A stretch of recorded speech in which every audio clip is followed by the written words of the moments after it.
1937 میں انگلینڈ میں چیلس اور چارلٹن کے مابین فٹ بال کا لیگ میچ کھیلا گیا۔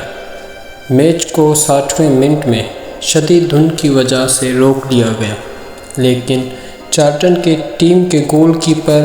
سیمن بارڈر کے کھیل کو روکنے کے 15 منٹ بعد بھی گول کے سامنے موجود رہے، کیونکہ اس نے اس کے گول پوسٹ کے پیچھے ہجوم کی وجہ سے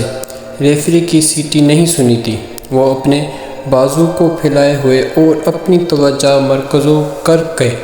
گول پوسٹ پر کھڑا رہا، غور سے آگے دیکھتا رہا، اور 15 منٹ بعد جب اسٹیڈیم کا سیکیورٹی عملہ اس کے پاس پہنچا اور اسے اطلاع دی کہ میچ منسوخ کر دیا گیا ہے، تو سیمن بارڈر نے شدید غم و غصے کا اظہار کرتے ہوئے کہا، "کتنے افسوس کی بات ہے، جن کی دفاع کے لیے میں کھڑا ہوا تھا وہ مجھے ہی بھول گئے۔ زندگی کے میدان میں کتنے ہی ایسے ساتھی موجود ہوتے ہیں جن کے مفاد کے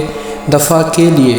ہم اپنا وقت، صلاح اور توانائی صرف کی ہوتی ہے، لیکن حالات کی دھند میں وہ ہمیں بھول جاتے ہیں۔ اس لیے سب کے مفاد کا خیال ضرور رکھیں، مگر کبھی کسی سے کوئی امید یا توقع کبھی نہ رکھیں۔" ایک سبق